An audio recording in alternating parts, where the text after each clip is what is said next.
తాకట్లో ఉన్న మీ బంగారాన్ని విడిపించి ఆ రోజు ఆన్లైన్ రేటుకి కొంటాం. Sharma gold company.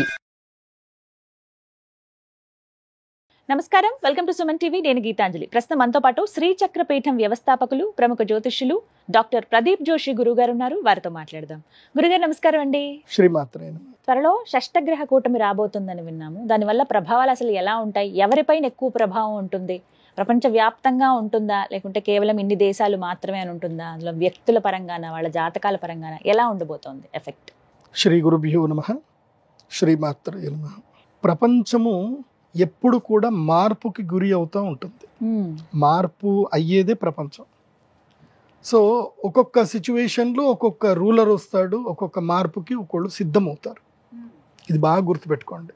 Okay. Hitler వచ్చాడు, మార్పు వచ్చింది. అప్పట్లో అల్లావుద్దీన్ ఖిల్జీ వచ్చాడు, మార్పు వచ్చింది.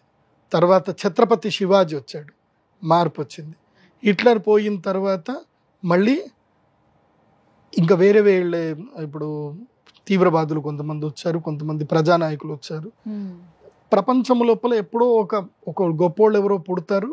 అంటే గొప్పోళ్ళు అంటే అర్థం ఏంటంటే ఒక వ్యక్తిత్వం కలిగినటువంటి నాయకులు పుడతారు. వాళ్ళ ప్రపంచానికి హాని చేసేవాళ్ళు పుడతారు, ప్రపంచానికి మేలు చేసేవాళ్ళు పుడతారు. ఇప్పుడు హిట్లర్ వచ్చాడు, పుట్టాడు. ఏం చేశాడు అంటే మొత్తం ఎంతమందిని చంపాడు, ఎంతమందిని నిర్దాక్షిణ్యంగా చంపాడు. కానీ ఇప్పటికీ ఆయన సమర్థించేటోళ్ళు ఉంటారు, ఆయన తిట్టేవాళ్ళు ఉన్నారు, ఆయన సమర్థించే వాళ్ళు ఉన్నారు. So the way of receiving అనేది వరల్డ్లో మారుతూ ఉంటుంది. ఇప్పుడు జపాన్ వరల్డ్ లార్జెస్ట్ ఎకనామిక్ కంట్రీగా ఎదిగింది. ఇప్పుడు షష్టగ్రహ కూటమి రాబోతుంది. అలాంటి మార్పులకు మళ్ళీ ఒక స్టెప్ రాబోతుంది. మార్చిలో మార్చి 29 తర్వాత భూకంపం ఏర్పడుతుంది. చాలా పెద్ద భూకంపం ఏర్పడుతుంది. అది మన దేశంలో తీవ్రత కొంచెం తక్కువ ఉంటుంది, వేరే దేశాల తీవ్రత ఎక్కువగా ఉంటుంది. అండ్ ఈసారి ఎండలు భయంకరంగా వస్తాయి, బాగా గుర్తుపెట్టుకోండి. అండ్ ఈ ప్రభావం వల్ల ఏంటంటే రైతులకు మేలు జరుగుతుంది. నేను రైతులందరికీ చెప్పేది ఏంటంటే ఉల్లిపాయలు పెంచండి, ఆలుగడ్డ పెంచండి, కూరగాయలు పండించండి. ఈసారి రైతులు తప్పకుండా కూరగాయల మీద కాన్సన్ట్రేషన్ చేయండి. ఈసారి సమ్మర్లో టమాటా 150 రూపాయల కిలో వెళ్తుంది, ఉల్లిపాయ 150, 200 కూడా పోతుంది. తెల్ల ఉల్లిపాయ అయితే 400 రూపాయల కిలో వెళ్తుంది. సో రైతులకు చెప్పేది ఏంటంటే ఈ షష్టగ్రహ కూటమి ప్రభావం వల్ల రైతులకు లాభం కలగాలి అంటే ఈ పని చేసుకోండి. అండ్ దాని తర్వాత కూడా ఏం జరుగుతుంది అని అంటే మన తెలంగాణ రాష్ట్రంలో కూడా అలజడి ఏర్పడుతుంది. తెలంగాణ రాష్ట్రంలో రాబోయేటువంటి ఆగస్టు తర్వాత తెలంగాణ రాష్ట్రంలో కాంగ్రెస్ పార్టీలో చీలికలు స్టార్ట్ అవుతాయి. ప్రభుత్వం ఉన్నా సరే కాంగ్రెస్ పార్టీలో చీలికలు స్టార్ట్ అవుతుంది.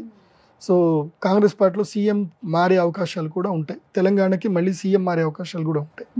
ఈ షష్టగ్రహ కూటమి తర్వాత పార్టీ కంటిన్యూ అవుతుంది, సీఎం మారుతారు, జరిగే అవకాశాలు ఇవన్నీ రాబోతుంది. అంటే కేవలం ఇవన్నీ కూడా షష్టగ్రహ కూటమి వల్ల ప్రభావం వల్ల జరుగుతుంది. ఇవన్నీ రాజకీయాల పరంగా చెప్పారు, కొంతమంది రైతులకు సూచన చేశారు. వ్యక్తిగతంగా ఎలా ఉండబోతుంది? ఒక్కొక్క వ్యక్తికి కావచ్చు, లేకపోతే వారి జాతకం బట్టి ఉంటుందా అట్లా? ఈ షష్టగ్రహ కూటమి మీన రాశిలో ఏర్పడబోతుంది. సో మీన రాశి వారికి ఏలినాటి శని కూడా ఉంది. అవునండి. ఇప్పుడు ఈ ఏలినాటి శని ప్రభావం వల్ల మీన రాశి వారికి చాలా తీవ్రతరంగా ఉంటుంది. మీన రాశి వారికి, మేషరాశి వారికి, ఈ రెండు రాశులకైతే తీవ్రతరమైన నష్టాలు ఉంటాయి. నేను మీన రాశి వారికి, మేషరాశి చెప్పేది ఏంటంటే షష్టగ్రహ కూటమి రోజున, సూర్యగ్రహణం రోజున తప్పకుండా మీరు అరిష్ట నివారణ తంత్ర పరిహార పూజలు అయితే చేసుకోండి. దానికి ఇప్పుడే రెడీ అవ్వండి. కాకపోతే ఈ 3 నెలల ముందే మీకు చెప్తున్నాను ఏంటంటే మీకు మోసపోతారు. ఆన్లైన్ మోసాలు, సైబర్ మోసాలు కానివ్వండి, తర్వాత మీకు నమ్మక ద్రోహాలు విపరీతంగా జరుగుతాయి. అదేవిధంగా ఆస్తి నష్టము, ప్రాణ నష్టం జరిగే అవకాశం ఉంటుంది. చాలా జాగ్రత్తగా ఉండండి. ఈ 3 నెలలు ఎవ్వరు మిమ్మల్ని ఆశ పెట్టినా ఆశ పడకండి. ఈ 3 నెలలు ఆశను వదిలేసుకోండి. ఈ 3 నెలలు ఎవరేం చెప్పినా సరే బాగుంది చేద్దాం చూద్దాం అని చెప్పండి తప్ప దేనికి ముందుకెళ్ళకండి. ముఖ్యంగా కార్పొరేట్ వ్యాపారస్తులు, ఇప్పుడు ఏమీ లేనివాడి దగ్గర ఎవడేం తీసుకోడు, కానీ బాగా డబ్బులు ఉన్నటువంటి వ్యక్తులు. ఈ మధ్యనే నాకు ఒక సూపర్ మార్కెట్కి సంబంధించిన ఒక వ్యక్తి, నా క్లయింట్, ఆ వ్యక్తి వచ్చాడు. ఆ వ్యక్తి ఏడుస్తున్నాడు నా దగ్గర. జీవితకాలం సంపాదించిన డబ్బంతా కూడా ఒక్క రోజులో పోయింది. అయ్యో. ఎవడో వచ్చాడు మీకు సెంట్రల్ గవర్నమెంట్ మీకు ఆ సీట్ ఇప్పిస్తా ఈ సీట్ ఇప్పిస్తా అన్నాడు, తీసుకెళ్ళాడు, పెద్ద పెద్ద రాజకీయ నాయకులు అందరినీ కల్పించాడు, చేశాడు, మీకు ఖాయం రాజ్యసభ ఖాయము అది ఇది అని ఏదో చెప్పారు, డబ్బులు పంపించండి అని చెప్పారు, డబ్బులన్నీ పంపించేశారు. తర్వాత ఎవడు అవునా వాడితో నువ్వు ఎందుకు వచ్చావు, అసలు నీకు రాజ్యసభ సభ్యత్వం మేము ఎందుకు అన్నాం, మేము ఓకే అని అన్నాం అంతే, అసలు మేము సీట్ ఇస్తాం నీకు ఎట్లా చెప్తాం రా, డబ్బులకు మేము ఎందుకు అమ్ముకుంటామని ఇప్పుడు అంటున్నారట వాళ్ళందరూ.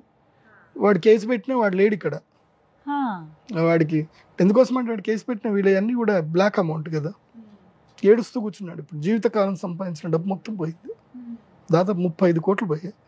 ఇప్పుడు ఆయన బాగా చెప్పుకున్నాడు, కంప్లైంట్ చేయలేడు. కంప్లైంట్ ఎంతవరకు చేశాడు అంటే ఆయనకి చట్ట ప్రకారంగా ఆయన ఇన్కమ్ ట్యాక్స్కి ఎంత చూపిస్తున్నాడో అంతవరకే కంప్లైంట్ చేసి మీరు ఏం చెప్పారు వారికి, మంచి జరుగుతుందా ఏమన్నా? సరే అవుట్ ఆఫ్ అది. కాకపోతే చెప్పేది ఏంటంటే ఇట్లా జరుగుతాయి, మోసాలు బాగా జరుగుతున్నాయి ఈ మధ్య కాలంలో. ఏం లేదండి, ఇప్పుడు మీరున్నారు, మీరు ఒక గొప్ప స్థాయిలో ఉన్నారు, మీకు నేను పరిచయం, నేను ఎవరిని పరిచయం చేయించినా ఫోటో దిగండి అంటే మీరు దిగుతారు. ఈయన అంటే మంచిది నమస్తే బాగున్నారు అంటే బాగున్నారు, మేడం సార్ పని అయిపోతుంది అని అంటే చేద్దాం పని చేద్దాం మీరేం కంగారు పడొద్దు మీరు మాట్లాడండి అని అంటారు. అంతకుమించి నేను వేరే పని చెప్పుంటా, ఈయన ఏదో గుడి కడుతున్నాడండి గుడికి మీరు కొంచెం డొనేషన్ ఇప్పియండి అని నేను అంటా. సో మీ వరకు మీరు గుడి ఆలోచనలోనే ఉంటాడు, వాడి వరకు వాడు సెంట్రల్ గవర్నమెంట్ సీట్ గురించి వాడు ఆలోచిస్తూ ఉంటాడు. వీడికి ఏమనుకుంటున్నాడో మీరేమనుకుంటున్నారో ఇద్దరికి తెలిసేది ఒక వ్యక్తికి, మోసం చేసే వ్యక్తికి. ఇదే జరుగుతుంది. సో చాలా జాగ్రత్తగా ఉండండి, ప్రజలందరికీ చెప్తున్నాను. మోసగాళ్ళు బాగా పెరిగిపోయారు సమాజంలో. మీన రాశి వాళ్ళకి నెత్తిమీద శని కూర్చుంటాడు ఇప్పుడు. సో అక్కడి నుంచి వాళ్ళకి స్టార్ట్ అవుతుంది అనమాట. నెత్తిమీద శని కూర్చుంటే ఇంకా ఆశ దాహం ఉంటుంది, ఇంకా ఉన్న స్థాయి కన్నా ఎక్కువ స్థాయికి ఎదగాలని చెప్పి క్రైములు చేయడానికి కూడా వెనకాడరు. సో ఇలాంటి టైంలోనే మోసగాళ్ళు వచ్చేస్తారు. నమ్మితే కదా మోసం చేసేది, నమ్మిస్తారు. సో ఆశ ఉంటేనే మోసం, ఆశ ఉన్న దగ్గరనే నమ్మకద్రోహం జరుగుతుంది. మీకు ఆశ లేకపోతే మోసం అనేది ఉండదు. మీరు ఆశ అనేది వదిలేసుకోండి. మీన మేష మీకు మాత్రం తప్పకుండా సూర్యగ్రహణం రోజు ఎక్కడ ఉన్నా సరే అరిష్ట నివారణ తంత్రం చేసుకోండి. ఇంకోటి ఎవరికైతే కనుక ఈ యొక్క గ్రహణ మొర్రి కానీ గ్రహణంకి సంబంధించిన ఏమైనా ఇబ్బందులు ఏమైనా కలిగినా కానీ గ్రహణ సమయంలో పరిహారాల వల్ల జీవితాలు బాగుపడతాయి. ఆల్రెడీ మనం చేసిన వాటి అందరికీ చాలామందికి మంచి జరిగింది. సో మార్చి 29వ తారీఖు శ్రీచక్ర పీఠంలో మేము షష్టగ్రహ కూటంలో యాగం అయితే చేస్తాము. ఇప్పటి నుంచి బుకింగ్ స్టార్ట్ అయ్యాయి. ఎందుకోసమంటే లాస్ట్ టైము అసలు నేను తట్టుకోలేకపోయినా, అంతమంది జనాలు వచ్చారు. నేను 120 మందికి క్లోజ్ చేసేసి ఆపేశాను, ఇంకా నా వల్ల కాదని చెప్పేశాను ఇంకా. సో ఇప్పుడు కూడా అంతే చెప్తున్నా, 100 మంది కన్నా ఎక్కువైతే అలో చేయను, 100 మందికి మాత్రమే సీట్ అవకాశం. అది చూద్దాం త్వరలో ఏం జరగబోతుంది అనేది. గురుగారు నమస్తే అండి. శ్రీమాత్రి.